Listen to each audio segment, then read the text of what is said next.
आज चाहिँ गाइज है म सधैँ जहिले पनि आउने मेरो फेभरेट बेस्ट प्लेसमा आएको छु। मेरो फेभरेट प्लेसमा तपाईँले यो हेर्न सक्नुहुन्छ। यो डाँडा गाउँको भ्यू। हाम्रो गाउँ चाहिँ अलिक यता माथितिर पर्छ, त्यहाँदेखि तलतिर अलिक गहिरो गाउँ हजुर है। पहिलो फाइनल गाइज यो चाहिँ म यहाँ सिलिपिते खेल्थेँ सानोमा है। हाम्रो जग्गा हेर्न सक्नुहुन्छ तपाईँहरूले। यो भटेखरका हो है। हाम्रो जग्गा हेर्न सक्नुहुन्छ। यो रहेको छ आधीमा त फापर छरेको रहेछ है। यो कोदो छ, कोदो यो कोदो छरेको हो। यो कोदोबारी, यो कोदो अहिले साजी लाउनुहुन्छ अरूले, बन्दकेको साजी 50-50मा त्यस्तै फापरहरू छर्नु भएको रहेछ। यो घरदेखि यो घरदेखि हो। सानोमा गाइज बाल्यकालमा मैले योभन्दा करिब 7-8 वर्ष अगाडि मैले वस्तु हेर्नुपर्ने, वस्तु चराउने ठाउँहरू यता हेर्न सक्नुहुन्छ तपाईँले। गोठाला गर्ने ठाउँ है। ठक्कसँगले गाई वस्तुको गोठाला भेडा बाख्रा चाहिँ हामीले पाल्दैनौँ, किनकि वी आर किराती। खासै हामीलाई भेडा चाहिँ चल्छ, बाख्राहरू खासै चल्दैन, खसी बाख्राहरू।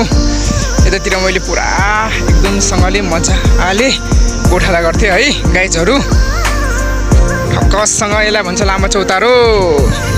अभिदाईको बाबाको चौतारो उयो हो, यो टिन लगाएको। हेर्न सक्नुहुन्छ भ्यूहरू, दृश्यहरू तपाईँहरूले राम्ररी हेरेर मनन गरेर इन्टरटेनमेन्ट लिन सक्नुहुन्छ गाइज दर्शक महानुभावहरू। मेरो हजुर देमसारो देमसारो देमसारो यसो गीत पनि गाइहाल्छौँ हामी त होइन रजन दाई? हजुर। यहाँ अब लाउरेहरू आउँदैछ, लाउरेको बिहेको लागि आज भोलि बिहे छौँ। यही बाटो आउने हामी, अस्ति यही बाटो आइयो है दर्शक महानुभावहरू। यसो उड्याउने हो मजाले आएर चाहिँ रमाइलो गर्नुपर्छ, इन्टरटेनमेन्ट गर्नुपर्छ, नाच्नुपर्छ है।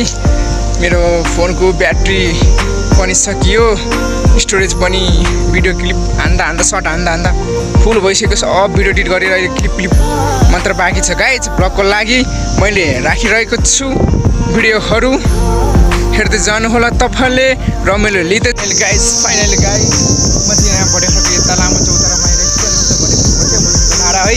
मैले सानोमा गोठाला गर्ने ठाउँहरू म देखाउँछु। मैले सानोमा बाल्यकालमा म बचपनमा कति 12-13-14 वर्षको ठाउँमा यतातिर मैले गोठाला गर्थेँ। मैले गाई टक्कसँग गोरु होइन भैँसी हेर्थेँ होइन। टक्कसँग यतातिर मैले चढाइदिन्थेँ गाई चाहिँ चढाइदिन्थेँ। अनि म सानो मजाले हेर्न सक्दिनँ 5-6वटा वस्तुहरू भएको कारणले। अनि मैले चाहिँ गाई चाहिँ म कुछ खेल्थेँ, घरि के खेल्थेँ, घरि भिडियो हेर्थेँ, घरि फोन चलाउँथेँ। अनि टक्कसँग अरूको बालीहरू, अरूका कोदो मकैहरूसँग खाप बनाइन्थ्यो है। अनि गाह्रो हुन्थ्यो। अनि बाबुआमाले टक्कसँग होइन पछि सम्झाउनुहुन्थ्यो, कुर्ताल गर्नुहुन्थ्यो गाउँठाउँमा। यो है अरूको बालीहरू खाइयो भने माफी साप मागेर, एकचोटि माफी सापी मागेर सरी वी आर सरी भनेर होइन रक्सी सक्री राख्नुपर्ने हुन्छ।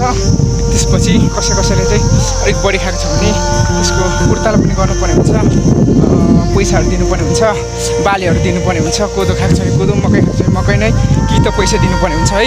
अलिक थोरै खाएको छ भने चाहिँ यसो रक्सी सक्सी राखेर एकचोटिको लागि झुकाउनुमा यस्तो भइगयो गाइज भनेर हजुर एकचोटिको लागि माफ दिनु पऱ्यो भन्नुपर्ने हुन्छ है।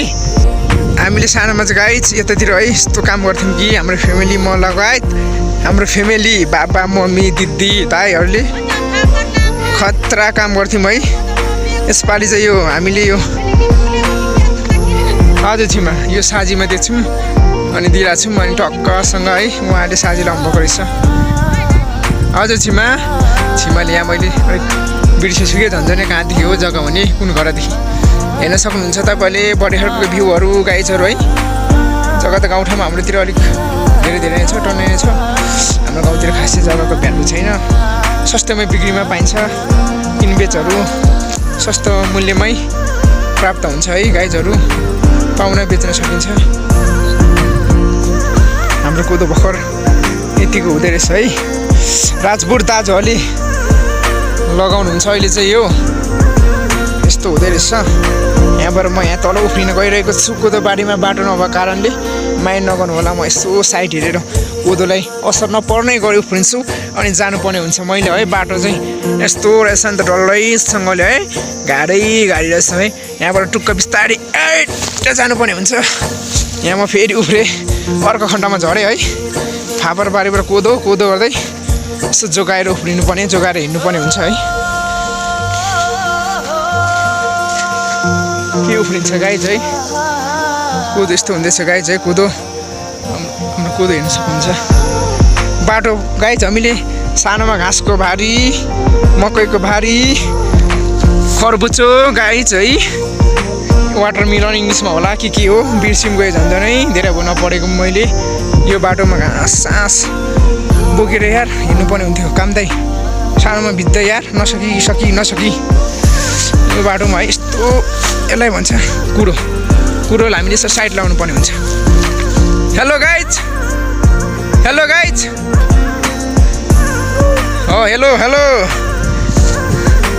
हेर्न सक्नुहुन्छ भ्यूहरू। यताहरू हाम्रो गाउँको यताको दाइहरू गोपाल दाइहरू ओपी भएछ नि कोदो फेरि ओपी ल सिन चाहिँ हो नि त है। बबाल दृश्य गाई चाहिँ हेर्न सक्नुहुन्छ। त्यो निकालिदिन्छु दाइ, चक्लेटी निकालिदिन्छु दाइ। यस्तो पोछोच हान्नुपर्ने हुन्छ तपाईँहरूले दाइ। दाइ ल मनिष भाइ पोछोच यस्तो हान्नुपर्ने हुन्छ। ल आइसक्यो यो चाहिँ यहाँ फोटो खिच्नुपर्ने हुन्छ है। यसो फोटो खिच्नुको लागि यस्तो दृश्यहरू हेरेको, अब चाहिँ फोटो खिच्नुपर्ने हुन्छ। यो चाहिँ भिडियो हो। अलिकति बस्नु त रोजन दाइ। ल यस्तो दिन त गुड फर्किँदा है। मैले यहाँ हाम्रो तिम्रो दाजुहरूको घरमा आइपुगेँ। ठक्कसँगै हेर्नुहुन्छ घरहरू पनि। यो चाहिँ गाइज यो देखेको चाहिँ हाम्रो गाउँको विश्वकर्मा टोल हो है। म तपाईँले राम्रोसँग देखाउँछु ब्याक क्यामेराबाट। मजाले देखिन गाइज हाम्रो हिरोहरूको, हाम्रो गाउँको विश्वकर्मा टोल मजाले देखिएन, एकदम राम्रो छ। हामीले पहिला सानोमा यहाँनिर हाम्रो एउटा राजपूत दाइहरूको आराम थियो। हामीले कच्चा खुकुरी, कोदाली, खुरुम्बी जे पनि त्यो हात हतियार हुन्छ नि, त्यो हामीले यहाँ अर्जाप्न आउँथ्यौँ, बनाउन आउँथ्यौँ यहाँनिर थियो गाइज। अहिले त उहाँले पनि खासै यस्तो कामहरू छोडिदिनु रहेछ। अलिअलि बनाउनुहुन्छ होला, पहिले जति बनाउनुहुन्न। मजाले दृश्यहरू नै देखेको छैन अहिले। यहाँ क्यामेराको लेभल मिलिरहेको छैन गाइजहरू। यहाँ यता हुनुहुन्छ गोपाल दाईको यो तिहारको लागि फुलहरू मजाले देख्न सक्नुहुन्छ तपाईँहरूले। ए हुन्छ दिमा हस् आइहालेको है। यस्तो छ फुलबारी है, मजाले तिहारको लागि फुल आयो नि त यो गोपाल दाई। ए सजाइहाल्नुहुन्छ को तिहारमा काम लाग्छ नि त होइन।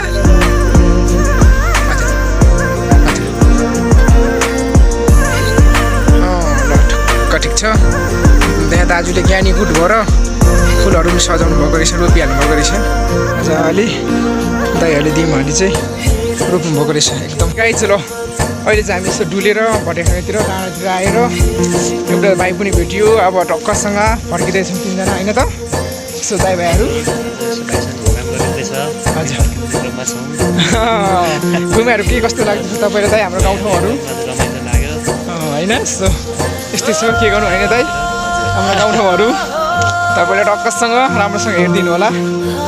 मनिष भाइ हेलो भन।